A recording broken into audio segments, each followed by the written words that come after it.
Hello అండి. ఈరోజు మనము ఇంట్లోనే టేస్టీ అయిన ఎగ్ పఫ్ని ఎలా ప్రిపేర్ చేసుకోవాలో ఒకసారి చూసేద్దామా.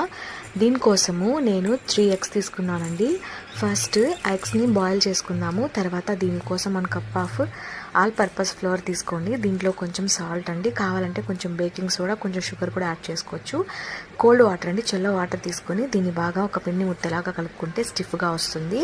తర్వాత ఆనియన్స్ తీసుకోండి, ఒక 2 ఆనియన్స్, అందులో జింజర్ గార్లిక్ పేస్ట్, తర్వాత కొంచెం అండి చిల్లీ పౌడర్ యాడ్ చేసుకుందామండి. తర్వాత ఇందులోకి కొంచెం వచ్చి టర్మరిక్ పౌడరు, కొంచెం వచ్చి గరం మసాలా, కొంచెం ధనియా పౌడర్ యాడ్ చేసుకొని కొంచెం చాట్ మసాలా కూడా యాడ్ చేసుకోవచ్చు అండి. దీన్ని బాగా ఫ్రై చేసేసుకుందామండి.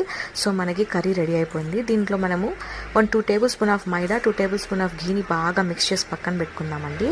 సో ఇప్పుడు మనం ఇందాక తీసుకున్న పిండి ముద్దని ఇలా 4 పీసెస్గా కట్ చేసుకొని ఈచ్ వన్ని ఇలాగా పెద్దగా చేసుకొని ఇందులోకి ఇందాక మనం చేసి పెట్టుకున్నాం కదా ఘీని, దాన్ని బాగా యాడ్ చేసుకొని 1 బై 1 ఇలాగా 4 లాగా చేసుకుందామండి. చూస్తున్నారు కదా. సో ఈ 4 లేయర్స్ మీకు కావాలంటే 1 మంత్ వరకు కూడా మనము స్టోర్ చేసి పెట్టుకోవచ్చు. ఇలా కర్రీ వేసి నెక్స్ట్ ఎగ్ని ఇలా పెట్టి మీరు ఎగ్ పఫ్ లాగా ఏ షేప్లో కావాలంటే ఆ షేప్లో పెట్టేసుకోండి.